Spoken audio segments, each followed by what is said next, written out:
Apollo is one of the most important and complex of the Olympian deities in classical Greek and Roman religion and Greek and Roman mythology.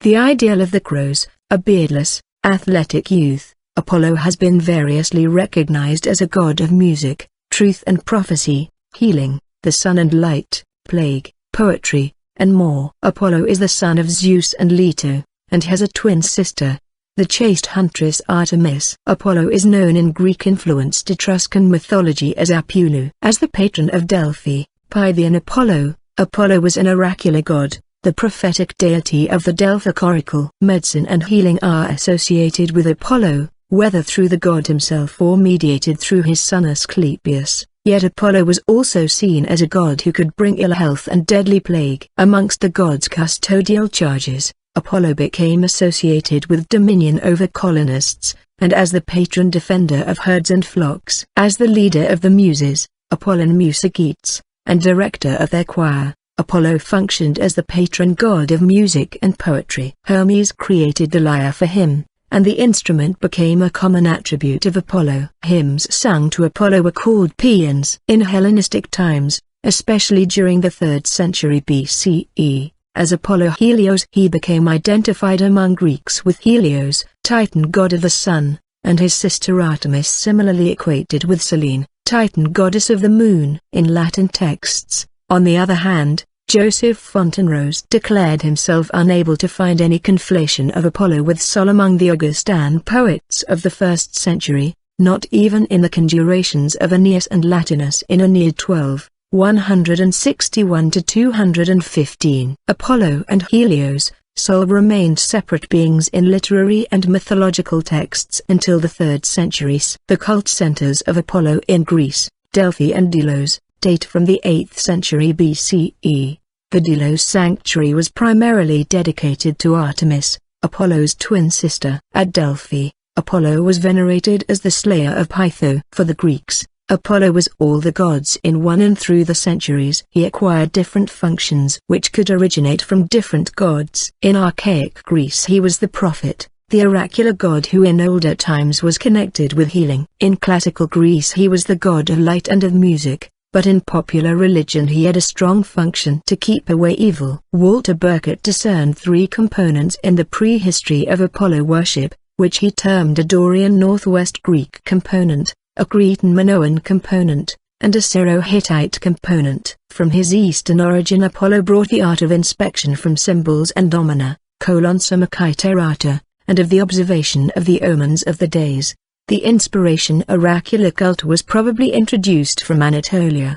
The ritualism belonged to Apollo from the beginning. The Greeks created the legalism, the supervision of the orders of the gods, and the demand for moderation and harmony. Apollo became the god of shining youth, the protector of music, spiritual life, moderation and perceptible order, the improvement of the old Anatolian god, and his elevation to an intellectual sphere, may be considered an achievement of the Greek people. Healer and god protector from evil. The function of Apollo as a healer is connected with Paean, the physician of the gods in the Iliad, who seems to come from a more primitive religion, and is probably connected with the Mycenaean Paeani, Linear B, but this is not certain. He did not have a separate cult, but he was the personification of the holy magic song sung by the magicians that was supposed to cure disease. Later the Greeks knew the original meaning of the relevant song Paean. The magicians were also called seer doctors,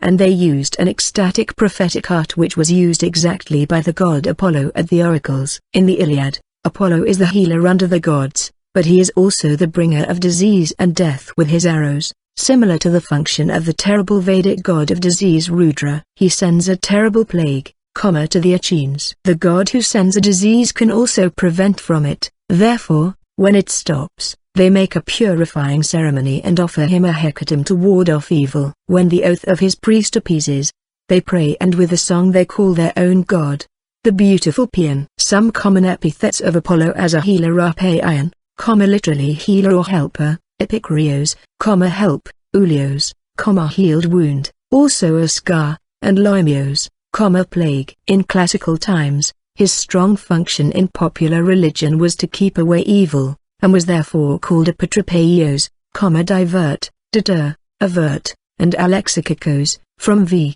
plus n, defend from evil. In later writers, the word, usually spelled paean, becomes a mere epithet of Apollo in his capacity as a god of healing. Homer illustrated Paeon the god, and the song both of a patriarchaic thanksgiving or triumph. Citation needed. Such songs were originally addressed to Apollo, and afterwards to other gods, to Dionysus, to Apollo Helios, to Apollo's son Asclepius the healer. About the 4th century BCE, the paean became merely a formula of adulation. Its object was either to implore protection against disease and misfortune, or to offer thanks after such protection had been rendered. It was in this way that Apollo had become recognized as the god of music. Apollo's role as the slayer of the Python led to his association with battle and victory, hence it became the Roman custom for a paean to be sung by an army on the march and before entering into battle, when a fleet left the harbor, and also after a victory had been won. The connection with Dorians and their initiation festival Apuli is reinforced by the month Apuleios in northwest Greek calendars, but it can explain only the Doric type of the name, which is connected with the ancient Macedonian word pella, stone. Stones played an important part in the cult of the god, especially in the oracular shrine of Delphi, Amphilos. The Homeric hymn represents Apollo as a northern intruder. His arrival must have occurred during the Dark Ages that followed the destruction of the Mycenaean civilization, and his conflict with Gaia, Mother Earth, was represented by the legend of his slaying her daughter the serpent Python. The Earth deity had power over the ghostly world, and it is believed that she was the deity behind the oracle. The older tales mention 2 dragons who were perhaps intentionally conflated. A female dragon named Delphine, womb, who is obviously connected with Delphi and Apollo Delphinios, and a male serpent Typhon, to smoke, the adversary of Zeus in the Titanomachy, who the narrators confused with Python. Python was the good demon, of the temple as it appears in Minoan religion, but she was represented as a dragon, as often happens in northern European folklore as well as in the East. Apollo and his sister Artemis can bring death with their arrows. The conception that diseases and death come from invisible shots sent by supernatural beings, or magicians, is common in Germanic and Norse mythology. In Greek mythology, Artemis was the leader, hegemon, of the nymphs, who had similar functions with the Nordic elves. The elf shot originally indicated disease or death attributed to the elves, but it was later attested denoting arrowheads which were used by witches to harm people, and also for healing rituals. The Vedic Rudra has some similar functions with Apollo.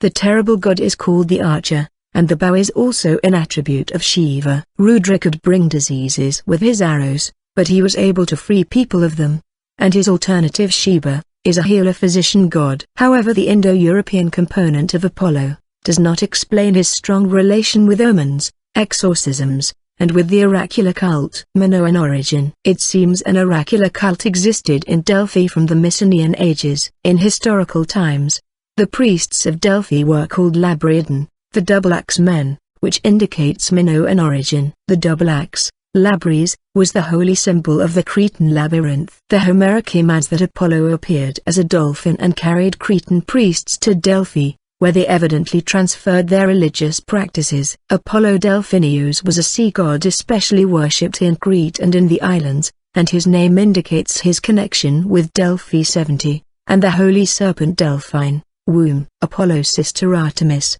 who was the Greek goddess of hunting, is identified with Britomartis, Dictea, the Minoan mistress of the animals. In her earliest depictions she is accompanied by the Mister of the Animals, a male god of hunting who had the bow as his attribute. We don't know his original name, but it seems that he was absorbed by the more powerful Apollo, who stood by the mistress of the animals, becoming her brother. The old oracles in Delphi seem to be connected with a local tradition of the priesthood, and there is not clear evidence that a kind of inspiration prophecy existed in the temple. This led some scholars to the conclusion that Pythia carried on the rituals in a consistent procedure through many centuries, according to the local tradition. In that regard, the mythical seeress Sibyl of Anatolian origin, with her ecstatic art, looks unrelated to the oracle itself. However, the Greek tradition is referring to the existence of vapors and chewing of laurel leaves, which seem to be confirmed by recent studies. Plato describes the priestesses of Delphi and Dodona as frenzied women, obsessed by mania, frenzy, a Greek word he connected with mantis, prophet. Frenzied women like sibyls from whose lips the god speaks are recorded in the Near East as Mari in the 2nd millennium BC. Although Crete had contacts with Mari from 2000 BC, there is no evidence that the ecstatic prophetic art existed during the Minoan and Mycenaean ages. It is more probable that this art was introduced later from Anatolia and regenerated an existing oracular cult that was local to Delphi and dormant in several areas of Greece. Anatolian origin. A non-Greek origin of Apollo has long been assumed in scholarship. The name of Apollo's mother Leto has Lydian origin, and she was worshipped on the coasts of Asia Minor.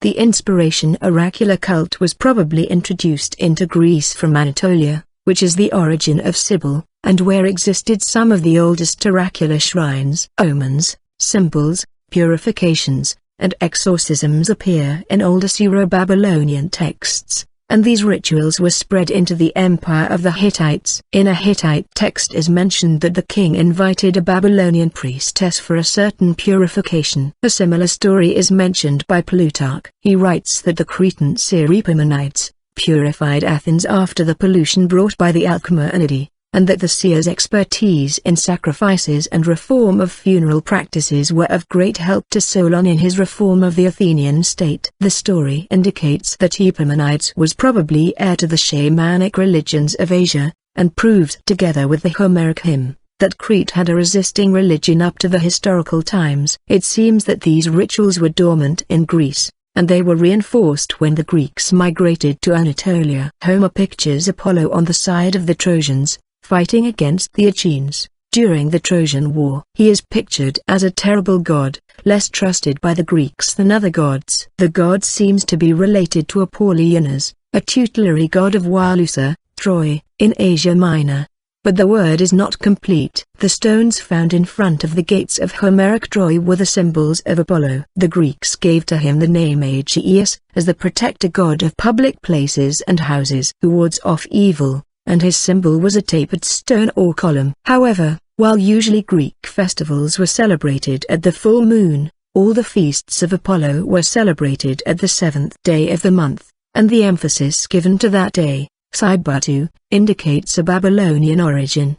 The Late Bronze Age, from 1700 to 1200 BCE, Hittite and Hurrian Apulu was a god of plague, invoked during plague years. Here we have an apotropaic situation, where a god originally bringing the plague was invoked to end it. Apulu, meaning the son of, was a title given to the god Nergal, who was linked to the Babylonian god of the sun Shamash. Homer interprets Apollo as a terrible god, who brings death and disease with his arrows, but who can also heal, possessing a magic art that separates him from the other Greek gods. In Iliad, his priest prays to Apollo Smintheus, the mouse god who retains an older agricultural function as the protector from field rats. All these functions, including the function of the healer god Paean, who seems to have Mycenaean origin, are fused in the cult of Apollo. Unusually among the Olympic deities, Apollo had two cult sites that had widespread influence, Delos and Delphi. In cult practice,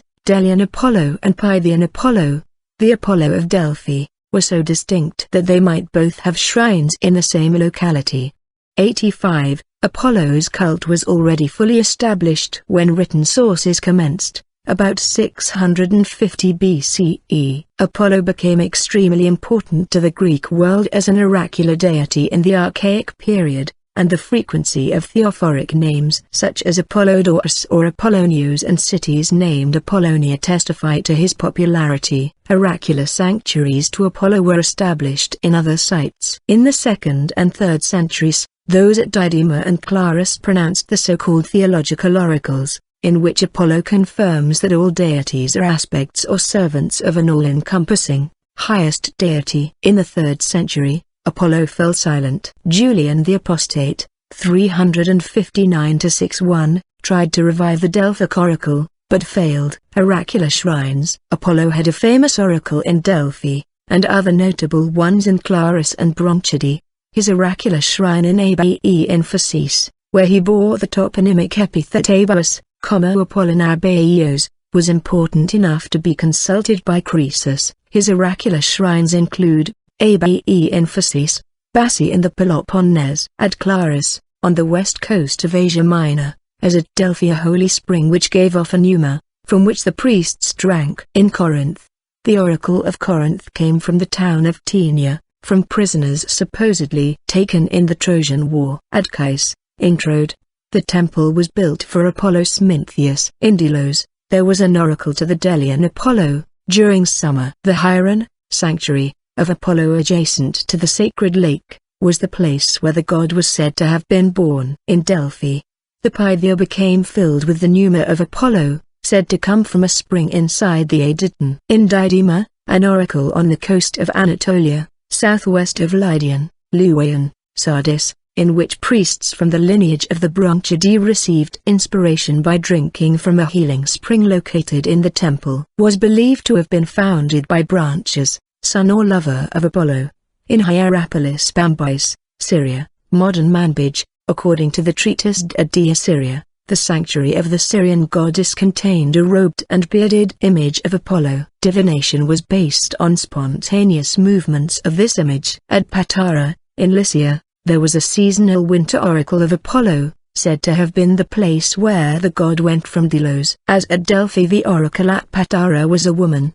In Segesta in Sicily, oracles were also given by sons of Apollo. In Opus, north of Athens, the oracle Amphiaraos was said to be the son of Apollo. Opus also had a sacred spring, in Labadia, 20 miles, 32 kilometers, east of Delphi. Trophonius, another son of Apollo, killed his brother and fled to the cave where he was also afterwards consulted as an oracle. Temples of Apollo. A lot of temples dedicated to Apollo were built in Greece and in the Greek colonies, and they show the spread of the cult of Apollo, and the evolution of the Greek architecture, which was mostly based on the rightness of form, and on mathematical relations. Some of the earliest temples, especially in Crete, don't belong to any Greek order. It seems that the first peripteral temples were rectangle wooden structures. The different wooden elements were considered divine, and their forms were preserved in the marble or stone elements of the temples of Doric order. The Greeks used standard types,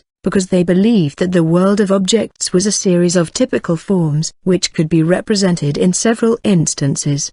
The temples should be canonic, and the architects were trying to achieve the aesthetic perfection. From the earliest times there were certain rules strictly observed in rectangular peripteral and prostyle buildings. The first buildings were narrowed to hold the roof, and when the dimensions changed, some mathematical relations became necessary, in order to keep the original forms. This probably influenced the theory of numbers of Pythagoras, who believed that behind the appearance of things, there was the permanent principle of mathematics. The Doric order dominated during the 6th and the 5th century BC, but there was a mathematical problem regarding the position of the triglyphs, which couldn't be solved without changing the original forms. The order was almost abandoned for the Ionic order, but the Ionic capital also posed an insoluble problem at the corner of a temple. Both orders were abandoned for the Corinthian order gradually during the Hellenistic age, and under Rome. The most important temples are Greek temples. Thebes, Greece. The oldest temple probably dedicated to Apollo Ismenias was built in the 9th century BC. It seems that it was a curvilinear building. The Doric temple was built in the early 7th century BC, but only some small parts have been found. 90. A festival called Daphnephoria was celebrated every 9th year in honor of Apollo Ismenias, or Galaxius. The people held laurel branches, Daphnae, and at the head of the procession, walked a youth, chosen priest of Apollo, who was called Daphnephoros. Ectria, according to the Homeric hymn to Apollo, the god arrived to the plain, seeking for a location to establish its oracle.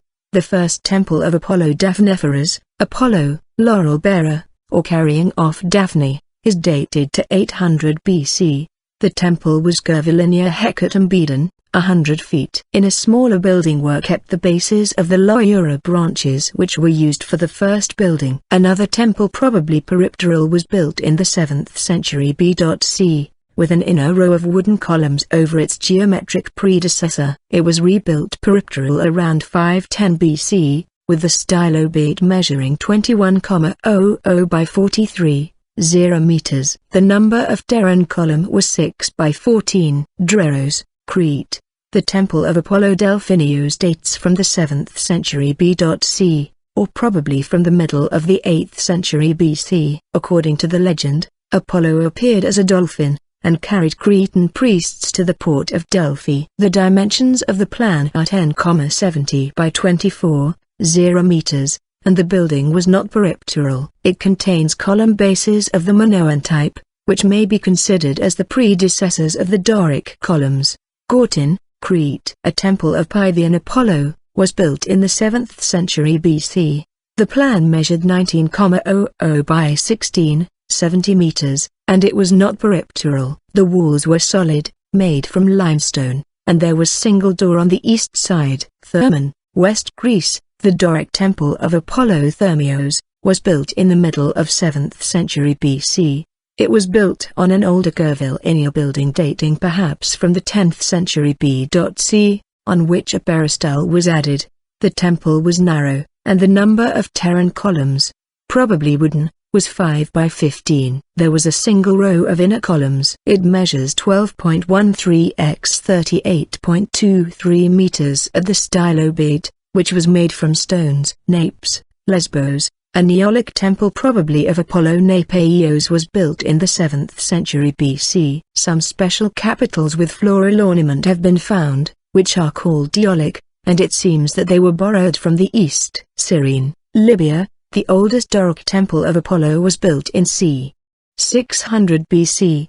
The number of terran columns was 6 by 11, and it measures 16.75 x 30.05 meters at the stylobate. There was a double row of 16 inner columns on stylobates. The capitals were made from stone. Naucratis, an Ionic temple, was built in the early 6th century BC. Only some fragments have been found, and the earlier, made from limestone, are identified among the oldest of the Ionic order. Corinth, a Doric temple, was built in the 6th century BC. The temple's stylobate measures 21.36 by 53.30 meters, and the number of terran columns was 6 by 15. There was a double row of inner columns. The style is similar with the temple of Alcmaeonidae at Delphi. The Corinthians were considered to be the inventors of the Doric order. Syracuse, Sicily. A Doric temple was built at the beginning of the 6th century BC. The temple's stylobate measures 21.47 x 55.36 meters, and the number of terran columns was 6 by 17. It was the first temple in Greek West built completely out of stone. A second row of columns were added, obtaining the effect of an inner porch. Selinus, Sicily. The Doric temple c dates from 550 BC, and it was probably dedicated to Apollo. The temple's stylobate measures 10.48 x 41.63 meters, and the number of terran columns was 6 by 17. There was portico with a second row of columns, which is also attested for the temple at Syracuse. Delphi, the first temple dedicated to Apollo, was built in the 7th century BC. According to the legend, it was wooden, made of laurel branches. The temple of Alcmaeonidae was built in c. 513 BC, and it is the oldest Doric temple with significant marble elements. The temple's stylobate measures 21.65 x 58.00 meters, and the number of terran columns are 6 by 15. A fest similar with Apollo's fest at Thebes, Greece, was celebrated every 9 years. A boy was sent to the temple, who walked on the sacred road and returned carrying a laurel branch. Dopneperas. The maidens participated with joyful songs. Kouros, an Ionic temple of Apollo Pharnaios, was built at the end of 6th century BC. Only some small parts have been found, but the capitals had floral ornament. Abe, Phasis. The temple was destroyed by the Persians in the invasion of Xerxes in 480 BCE. And later by the Boeotians. It was rebuilt by Hadrian. The oracle was in use from early Mycenaean times to the Roman period, and shows the continuity of Mycenaean and classical Greek religion. Delos, a temple probably dedicated to Apollo and not peripteral, was built in the late 7th century B.C., with a plan measuring 10,00 by 1560 meters. The Doric Great Temple of Apollo was built in c. 475 BC. The temple's stylobate measures 13.72 x 29.78 meters, and the number of terran columns is 6 by 13. Marble was extensively used. Ambrasa, a Doric peripteral temple dedicated to Apollo by Theosota, was built in 500 BC, and it is lying at the center of the Greek city Arta. Only some parts have been found, and it seems that the temple was built on earlier sanctuaries dedicated to Apollo. The temple measures 20,75 by 44.0 meters at the stylobate. The foundation which supported the statue of the god still exists. Bassi, Peloponnesus, a temple dedicated to Apollo Epikurios, Apollo the Helper, was built in 430 BC, and it was designed by Ictinos. It combined Doric and Ionic elements, and the earliest use of column with a Corinthian capital in the middle.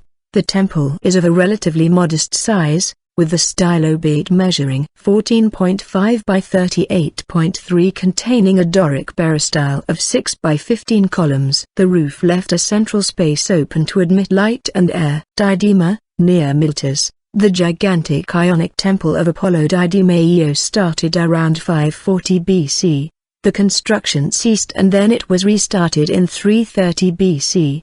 The temple is dipteral, with an outer row of 10 by 21 columns, and it measures 28.90 by 80.75 meters at the stylobate. Clarus, near ancient Colophon, according to the legend.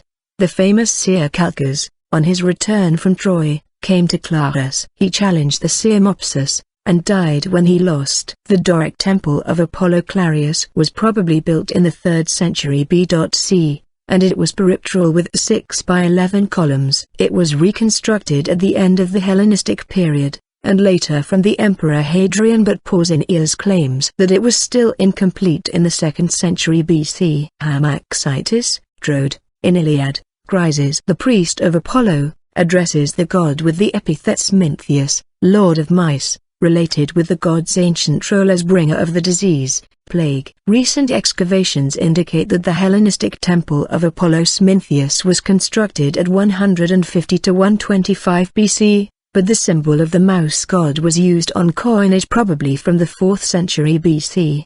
The temple measures 40,00 x 23.0 meters at the stylobate, and the number of terran columns was 8 by 14. Etruscan and Roman temples. Veii, Etruria, the temple of Apollo was built in late 6th century BC, and indicates the spread of Apollo's culture. Apulu, in Etruria, there was a prostyle porch, which is called Tuscan, and a triple cellar 18.50 meters wide. Phalerii Vetuas, Etruria, a temple of Apollo was built probably in the 4th RD century BC. Parts of a terracotta capital and a terracotta base have been found. It seems that the Etruscan columns were derived from the archaic Doric. A cult of Apollo Serenus is attested by one inscription found near Phalerii, Pompeii, Italy. The cult of Apollo was widespread in the region of Campania since the 6th century BC.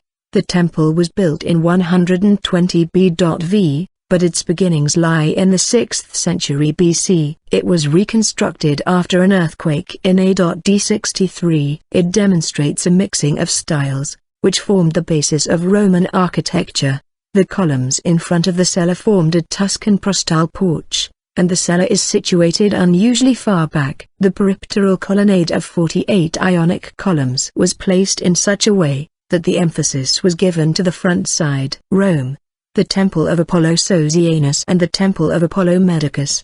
The first temple building dates to 431 BC, and was dedicated to Apollo Medicus, the doctor, after a plague of 433 BC. It was rebuilt by Gaius Sosius, probably in 34 BC. Only 3 columns with Corinthian capitals exist today. It seems that the cult of Apollo had existed in this area since at least to the mid-5th century BC. Rome. The temple of Apollo Palatinus was located on the Palatine Hill within the sacred boundary of the city. It was dedicated by Augustus on 28 BC. The facade of the original temple was Ionic, and it was constructed from solid blocks of marble. Many famous statues by Greek masters were on display in and around the temple, including a marble statue of the god at the entrance, and a statue of Apollo in the cellar. Mythology. Birth. When Zeus' wife Hera discovered that Leto was pregnant and that Zeus was the father, she banned Leto from giving birth on terra firma. In her wanderings, Leto found the newly created floating island of Delos, which was neither mainland nor a real island. She gave birth there and was accepted by the people, offering them her promise that her son would be always favorable toward the city. Afterwards, Zeus secured Delos to the bottom of the ocean. This island later became sacred to Apollo. It is also stated that Hera kidnapped Althea, the goddess of childbirth, to prevent Leto from going into labor. The other gods tricked Hera into letting her go by offering her a necklace, 9 yards, 8 meters, long, of amber. Mythographers agree that Artemis was born first and then assisted with the birth of Apollo, or that Artemis was born one day before Apollo, on the island of Ortygia, and that she helped Leto cross the sea to Delos the next day to give birth to Apollo. Apollo was born on the 7th day, Hebdomagens, of the month Arglian according to Delian tradition, or of the month Besios, according to Delphian tradition, the 7th and 20th.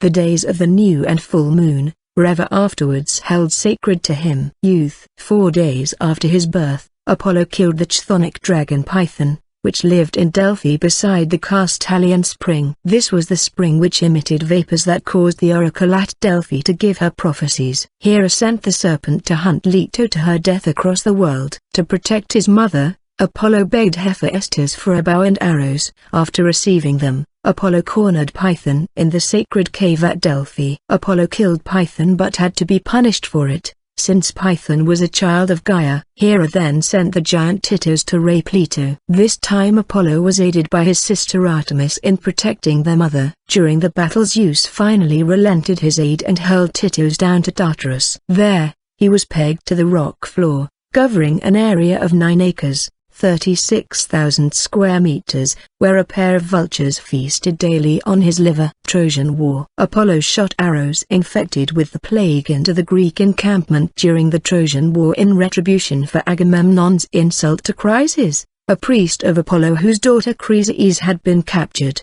He demanded her return, and the Achaeans complied, indirectly causing the anger of Achilles, which is the theme of the Iliad. In the Iliad, when Diomedes injured Aeneas, Apollo rescued him. First, Aphrodite tried to rescue Aeneas but Diomedes injured her as well. Aeneas was then enveloped in a cloud by Apollo, who took him to Pergamos, a sacred spot in Troy. Apollo aided Paris in the killing of Achilles by guiding the arrow of his bow into Achilles' heel. One interpretation of his motive is that it was in revenge for Achilles' sacrilege in murdering Troilus, the god's own son, by Hecuba, on the very altar of the god's own temple. Admetus. When Zeus struck down Apollo's son Asclepius with a lightning bolt for resurrecting Hippolytus from the dead, transgressing Themis by stealing Hades' subjects, Apollo in revenge killed the Cyclopes, who had fashioned the bolt for Zeus. Apollo would have been banished to Tartarus forever for this, but was instead sentenced to 1 year of hard labor, due to the intercession of his mother, Leto. During this time he served as shepherd for King Admetus of Pherae in Thessaly. Admetus treated Apollo well, and, in return, the god conferred great benefits on Admetus. Apollo helped Admetus win Alcestis, the daughter of King Peleus, and later convinced the fates to let Admetus live past his time, if another took his place. But when it came time for Admetus to die, his parents, whom he had assumed would gladly die for him, refused to cooperate. Instead, Alcestis took his place, but Heracles managed to persuade Thanatos, the god of death, to return her to the world of the living. Niobe, the queen of Thebes and wife of Amphon, boasted of her superiority to Leto because she had 14 children. Niobids, 7 male and 7 female, while Leto had only 2. Apollo killed her sons, and Artemis her daughters. Apollo and Artemis used poisoned arrows to kill them, though according to some versions of the myth, a number of the Neobids were spared. Kouros, usually Amphion, at the sight of his dead sons, either killed himself or was killed by Apollo after swearing revenge. A devastated Niobe fled to Mount Sipylos in Asia Minor and turned into stone as she wept. Her tears formed the river Hermes. Zeus had turned all the people of Thebes to stone, and so no one buried the Neobids until the 9th day after their death, when the gods themselves entombed them. Consorts and children. Love affairs ascribed to Apollo are a late development in Greek mythology. Their vivid anecdotal qualities have made some of them favorites of painters since the Renaissance, the result being that they stand out more prominently in the modern imagination. Daphne was a nymph, daughter of the river god Peneus, who had scorned Apollo. The myth explains the connection of Apollo with Daphne, the laurel whose leaves his priestess employed at Delphi. In Ovid's Metamorphoses, Phoebus Apollo chaffs Cupid for toying with a weapon more suited to a man, whereupon Cupid wounds him with a golden dart. Simultaneously, however, Cupid shoots a leaden arrow into Daphne, causing her to be repulsed by Apollo. Following a spirited chase by Apollo, Daphne prays to her father, Peneus, for help, and he changes her into the laurel tree, sacred to Apollo. Artemis Daphnia, who had her temple among the Lacedaemonians, at a place called Hypsoi in antiquity, on the slopes of Mount Cnacadian near the Spartan frontier, had her own sacred laurel trees. At Eretria, the identity of an excavated 7th and 6th century temple to Apollo Daphnephorus, Apollo, laurel bearer, or carrying off Daphne, a place where the citizens are to take the oath, is identified in inscriptions. Leucotia was daughter of Artemis and sister of Clytia. She fell in love with Apollo, who disguised himself as Leucotia's mother to gain entrance to her chambers. Clytia, jealous of her sister because she wanted Apollo for herself, told Artemis the truth, betraying her sister's trust and confidence in her. Enraged, Artemis ordered Leucotia to be buried alive. Apollo refused to forgive Clytia for betraying his beloved, and a grieving Clytia wilted and slowly died. Apollo changed her into an incense plant, either heliotrope or sunflower, which follows the sun every day. Marpessa was kidnapped by Idas but was loved by Apollo as well. Zeus made her choose between them, and she chose Idas on the grounds that Apollo, being immortal, would tire of her when she grew old. Castalia was a nymph whom Apollo loved. She fled from him and dove into the spring at Delphi, at the base of Mount Parnassus, which was then named after her. Water from this spring was sacred. It was used to clean the Delphian temples and inspire the priestesses. In the last oracle is mentioned that the water which could speak has been lost forever. By Cyrene, Apollo had a son named Aristeus, who became the patron god of cattle, fruit trees, hunting, husbandry and beekeeping. He was also a culture hero and taught humanity dairy skills, the use of nets and traps in hunting, and how to cultivate olives. Hecuba was the wife of King Priam of Troy, and Apollo had a son with her named Troilus. An oracle prophesied that Troy would not be defeated as long as Troilus reached the age of 20 alive. He was ambushed and killed by Achilles. Cassandra was daughter of Hecuba and Priam, and Troilus' half-sister. Apollo fell in love with Cassandra and promised her the gift of prophecy to seduce her, but she rejected him afterwards. Enraged, Apollo indeed gave her the ability to know the future, with a curse that she could only see the future tragedies and that no one would ever believe her. Coronis was daughter of Phlegyas, king of the Lapiths. Pregnant with Asclepius, Coronis fell in love with Ischys, son of Elatus. A crow informed Apollo of the affair. When first informed, he disbelieved the crow and turned all crows black, where they were previously white, as a punishment for spreading untruths. When he found out the truth, he sent his sister, Artemis, to kill Coronis. In other stories, Apollo himself had killed Coronis. As a result, he also made the crow sacred and gave them the task of announcing important deaths. Apollo rescued the baby and gave it to the centaur Chironteres. Phlegyas was irate after the death of his daughter and burned the temple of Apollo at Delphi. Apollo then killed him for what he did. In Euripides' play Ion, Apollo fathered Ion by Creusa, wife of Xuthus. Creusa left Hyan to die in the wild, but Apollo asked Hermes to save the child and bring him to the oracle at Delphi, where he was raised by a priestess. Acantha was the spirit of the acanthus tree, and Apollo had one of his other liaisons with her. Upon her death, Apollo transformed her into a sun-loving herb. According to the Biblica, the library of mythology attributed to Apollodorus, he fathered the Corybantes on the muse Thalia. Hermes was born on Mount Cyllene in Arcadia. The story is told in the Homeric hymn to Hermes. 166. His mother, Maia, had been secretly impregnated by Zeus. Maia wrapped the infant in blankets, but Hermes escaped while she was asleep. Hermes ran to Thessaly, where Apollo was grazing his cattle. The infant Hermes stole a number of his cows and took them to a cave in the woods near Paulos, covering their tracks. In the cave, he found a tortoise and killed it, then removed the insides. He used one of the cow's intestines and the tortoise shell and made the first lyre. Apollo complained to Maia that her son had stolen his cattle, but Hermes had already replaced himself in the blankets she had wrapped him in, so Maia refused to believe Apollo's claim.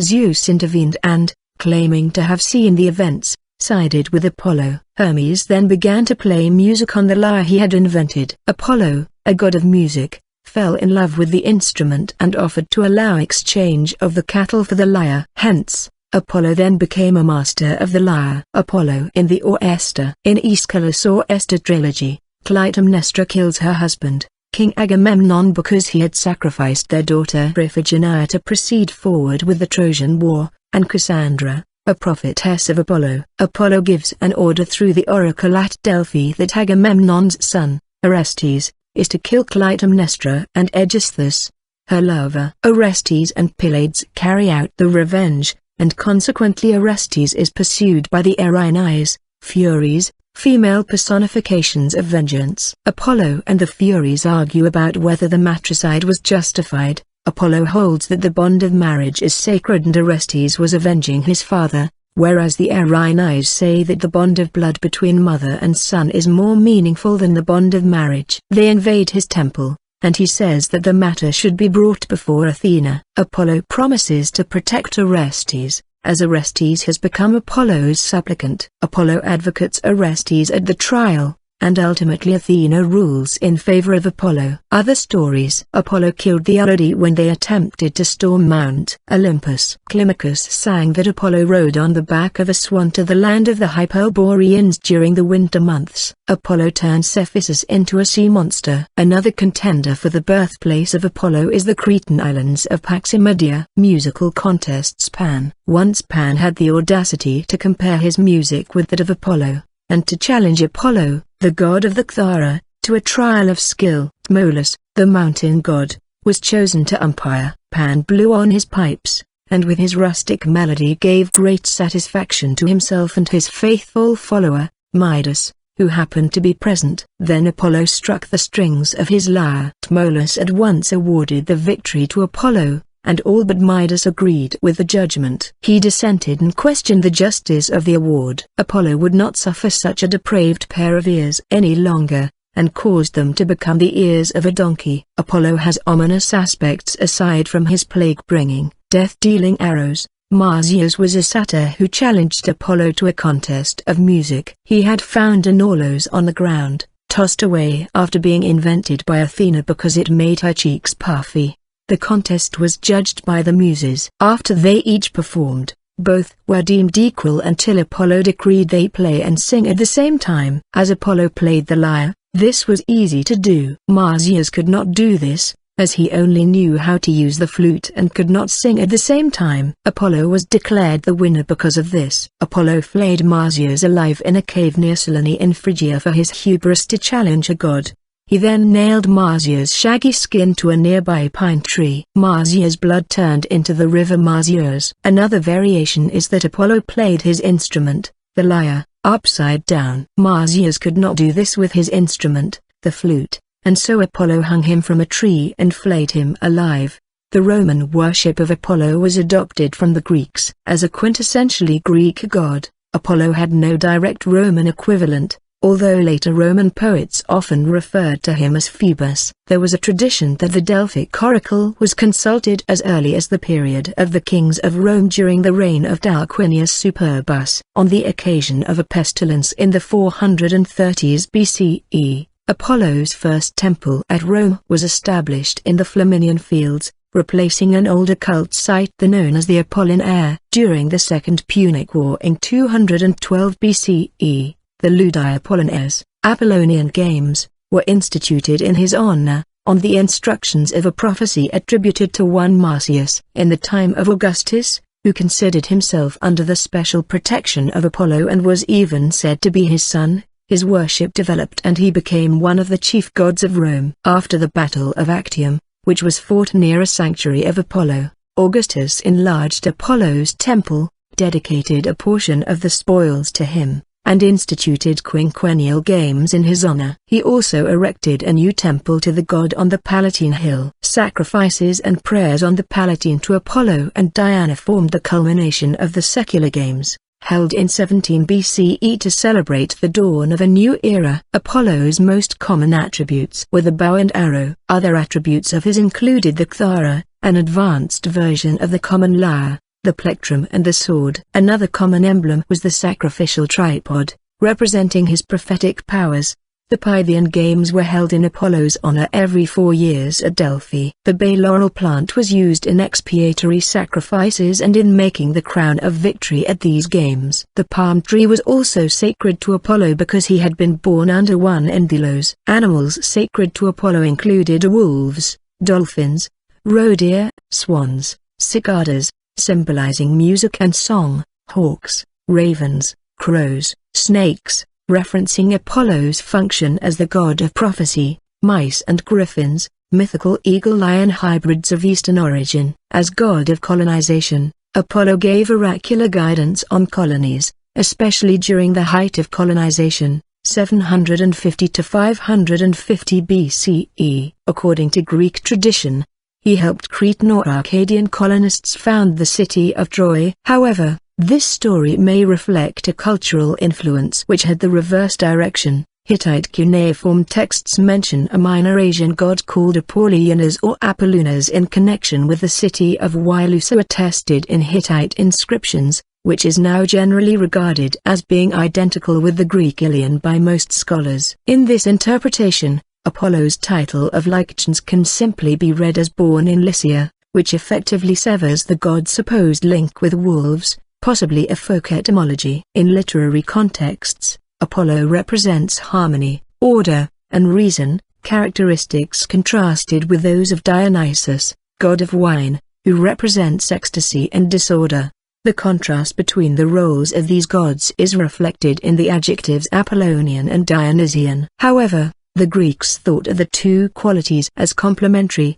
The two gods are brothers, and when Apollo at winter left for Hyperborea, he would leave the Delphic Oracle to Dionysus. This contrast appears to be shown on the two sides of the Borghese vase. Apollo is often associated with the golden mean. This is the Greek ideal of moderation and a virtue that opposes gluttony. Apollo in the arts. The Louvre. Apollo Soroktonos, Roman copy. After Praxiteles, 360 BC. Apollo is a common theme in Greek and Roman art and also in the art of the Renaissance. The earliest Greek word for a statue is delight, komma, and the sculptors tried to create forms which would inspire such guiding vision. Greek art puts into Apollo the highest degree of power and beauty that can be imagined.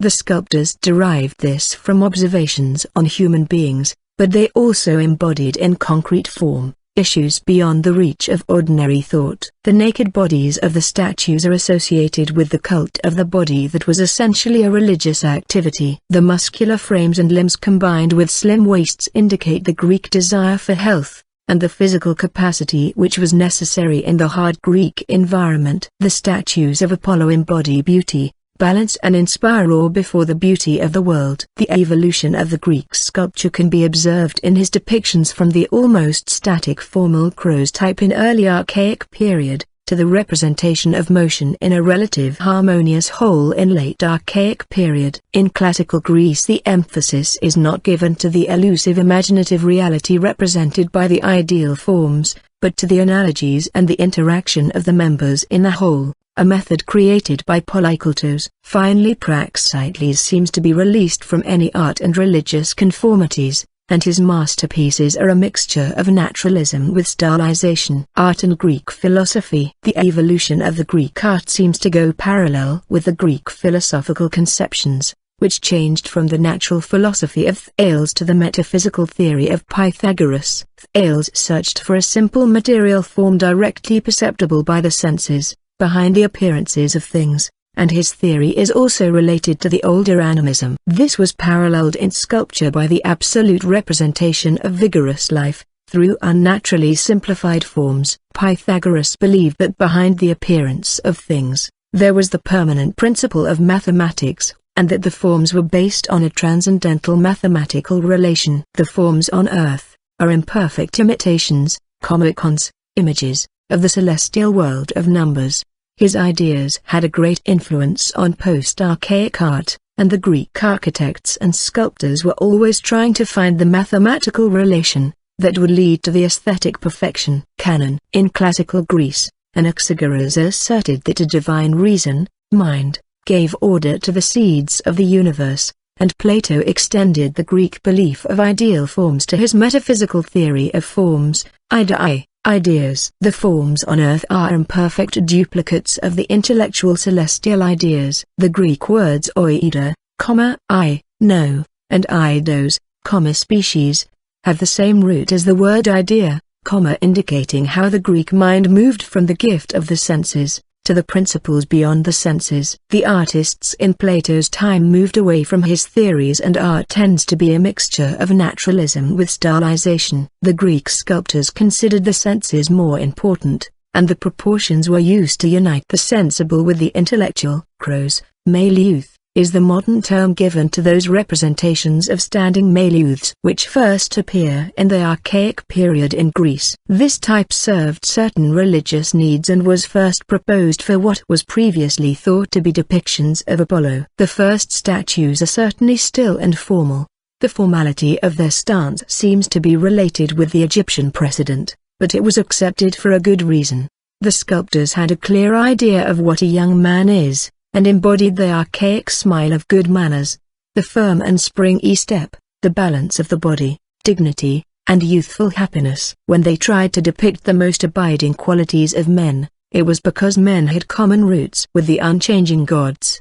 The adoption of a standard recognizable type for a long time is probably because nature gives preference in survival of a type which has long been adopted by the climatic conditions, and also due to the general Greek belief that nature expresses itself in ideal forms that can be imagined and represented. These forms expressed immortality. Apollo was the immortal god of ideal balance and order. His shrine in Delphi, that he shared in winter with Dionysius, had the inscriptions, Nothesto n equals know thyself, and Mednagon, nothing in excess, and apostrophe, Egia paradet, make a pledge and mischief is nigh. In the first large-scale depictions during the early archaic period, 640 to 580 BC, the artists tried to draw one's attention to look into the interior of the face and the body, which were not represented as lifeless masses, but as being full of life. The Greeks maintained, until late in their civilization, an almost animistic idea that the statues are in some sense alive. This embodies the belief that the image was somehow the god or man himself. A fine example is the statue of the sacred gate Kouros, which was found at the cemetery of Apollon in Athens. Apollon grows. The statue is the thing in itself, and his slender face with the deep eyes express an intellectual eternity. According to the Greek tradition, the Apollon master was named Beardless, and in his statues the limbs were freed from the body, giving the impression that the statues could move. It is considered that he created also the New York Kouros, which is the oldest fully preserved statue of Kouros type, and seems to be the incarnation of the god himself. The animistic idea as the representation of the imaginative reality is sanctified in the Homeric poems and in Greek myths, in stories of the god Hephaestus, Phaestos, and the mythic Daedalus, the builder of the labyrinth, that made images which moved of their own accord. This kind of art goes back to the Minoan period, when its main theme was the representation of motion in a specific moment. These freestanding statues were usually marble, but also the form rendered in limestone, bronze, ivory and terracotta. The earliest examples of life-sized statues of Apollo may be two figures from the Ionic sanctuary on the island of Delos. Such statues were found across the Greek-speaking world. The preponderance of these were found at the sanctuaries of Apollo, with more than 100 from the sanctuary of Apollo Toios, Boeotia alone. The last stage in the development of the kouros type is the late Archaic period, 520 to 485 BC, in which the Greek sculpture attained a full knowledge of human anatomy and used to create a relative harmonious whole. Ranking from the very few bronzes survived to us is the masterpiece bronze Piraeus Apollo. It was found in Piraeus, the harbor of Athens. The statue originally held the bow in its left hand, and a cup of pouring libation in its right hand. It probably comes from northeastern Peloponnesus. The emphasis is given in anatomy, and it is one of the first attempts to represent a kind of motion and beauty relative to proportions, which appear mostly in post-archaic art. The statue throws some light on an artistic center which, with an independently developed harder, simpler, and heavier style, restricts Ionian influence in Athens. Finally, this is the germ from which the art of polykultos was to grow 2 or 3 generations later. Classical sculpture. In the next century, which is the beginning of the classical period, it was considered that beauty in visible things, as in everything else, consisted of symmetry and proportions. The artists tried also to represent motion in a specific moment, myron, which may be considered as the reappearance of the dormant Minoan element. Anatomy and geometry are fused in one, and each does something to the other. The Greek sculptors tried to clarify it by looking for mathematical proportions, just as they sought some reality behind appearances. Polykultos in his canon wrote that beauty consists in the proportion not of the elements, materials, but of the parts. That is, the interrelation of parts with one another and with the whole. It seems that he was influenced by the theories of Pythagoras. The famous Apollo of Mantua and its variants are early forms of the Apollo Stharoedes statue type, in which the god holds the star in his left arm. The type is represented by Neo-Attic Imperial Roman copies of the late 1st or early 2nd century, modeled upon a supposed Greek bronze original made in the second quarter of the 5th century BCE, in a style similar to works of Polykultos but more archaic. The Apollo held the cithara against his extended left arm, of which in the Louvre example, a fragment of one twisting scrolling horn upright remains against his biceps. Though the proportions were always important in Greek art, the appeal of the Greek sculptures eludes any explanation by proportion alone. The statues of Apollo were thought to incarnate his living presence, and these representations of elusive imaginative reality had deep roots in the Minoan period, and in the beliefs of the first Greek-speaking people who entered the region during the Bronze Age. Just as the Greeks saw the mountains, forests, sea and rivers as inhabited by concrete beings, so nature in all of its manifestations possesses clear form, and the form of a work of art. Spiritual life is incorporated in matter, when it is given artistic form. Just as in the arts the Greeks sought some reality behind appearances, so in mathematics they sought permanent principles which could be applied wherever the conditions were the same. Artists and sculptors tried to find this ideal order in relation with mathematics,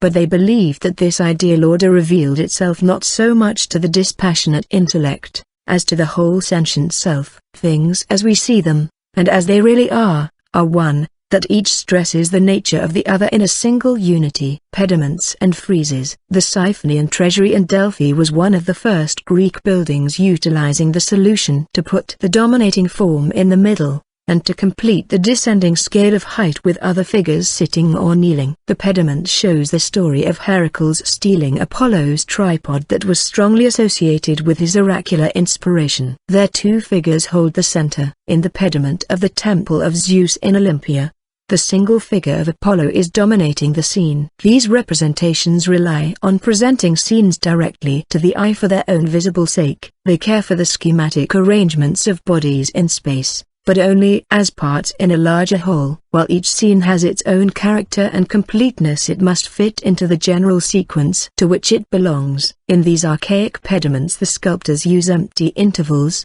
to suggest a passage to and fro a busy battlefield. The artists seem to have been dominated by geometrical pattern and order, and this was improved when classical art brought a greater freedom and economy. Hellenistic Greece. Rome. Apollo as a handsome beardless young man is often depicted with a kthara, as Apollo's tharo edus, or bow in his hand, or reclining on a tree. The Apollo-Lykios and Apollo-Soroktonos types. The Apollo Belvedere is a marble sculpture that was rediscovered in the late 15th century. For centuries it epitomized the ideals of classical antiquity for Europeans. From the Renaissance through the 19th century, the marble is a Hellenistic or Roman copy of a bronze original by the Greek sculptor Leochas, made between 350 and 325 BCE. Another hallowed Apollo in mosaic, from Hadramantrum, is in the museum at Zeus. The conventions of this representation, head tilted, lips slightly parted, large-eyed, curling haircut in locks grazing the neck, were developed in the 3rd century BCE to depict Alexander the Great. Sometime after this mosaic was executed, the earliest depictions of Christ would also be beardless and hallowed. Modern reception. Apollo has often featured in post-classical art and literature. Percy Bysshe Shelley composed a hymn of Apollo, 1820, and the gods' instruction of the Muses formed the subject of Igor Stravinsky's Apollon Musegetes, 1927–1928. In discussion of the arts, a distinction is sometimes made between the Apollonian and Dionysian impulses, where the former is concerned with imposing intellectual order and the latter with chaotic creativity. Friedrich Nietzsche argued that a fusion of the two was most desirable. Carl Jung's Apollo archetype represents what he saw as the disposition in people to over-intellectualize and maintain emotional distance.